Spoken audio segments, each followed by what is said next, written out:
ঢালাই হৈ যোৱাৰ পিছত এখন ছাদ কিমান দিনলৈ কিউৰিং কৰিব লাগে গম পায়নে?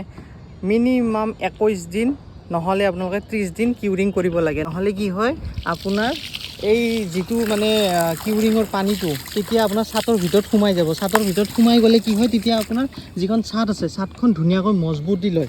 নহ'লে কি হ'ব, মজবুতি নল'লে কি হ'ব, ছাদখনত ক্ৰেক অহাৰ চান্স থাকে।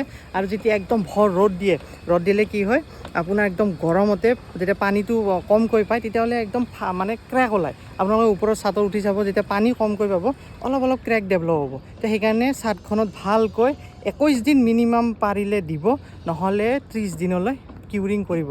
কিউৰিং কৰিলে আপোনাৰ যিখন ছাদ আছে সেইখন বহুত দিনলৈ আপোনাৰ ভাল হ'ব। আৰু সদায় পানীটো বহুত ইম্পৰ্টেণ্ট, পানীটো দিবই লাগে।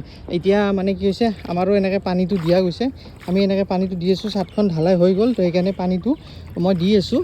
মিস্ত্ৰী আজি মানে ঘৰত গ'ল, তো সেইকাৰণে মই কিউৰিং কৰি আছোঁ, অলপমান পানী দি আছোঁ। এনেকৈ আপোনালোকৰ ঘৰতো বস্তুবিলাক কৰিব, তেতিয়া কি হ'ব আপোনালোকৰ ঘৰটো মানে মজবুত হ'ব আৰু ঘৰটো বহুত দিনলৈ লাষ্টিং হ'ব। কাৰণ ঘৰ এবাৰে বনায়, সেইকাৰণে ভিডিঅ'বিলাক আপোনালোকক বনাই দিওঁ। কাৰণ আপোনালোকৰ 10 বাৰটো ঘৰ নবনায়। সেইকাৰণে এই ভিডিঅ'টো আপোনালোকৰ যদি ইউজফুল লাগে লাইক শ্বেয়াৰ কৰিব আৰু চেনেলটো ফ'ল' কৰি থ'ব। তো এতিয়ালৈ গৈ থাকোঁ, নেক্সট ভিডিঅ'ত আকৌ লগ পাম।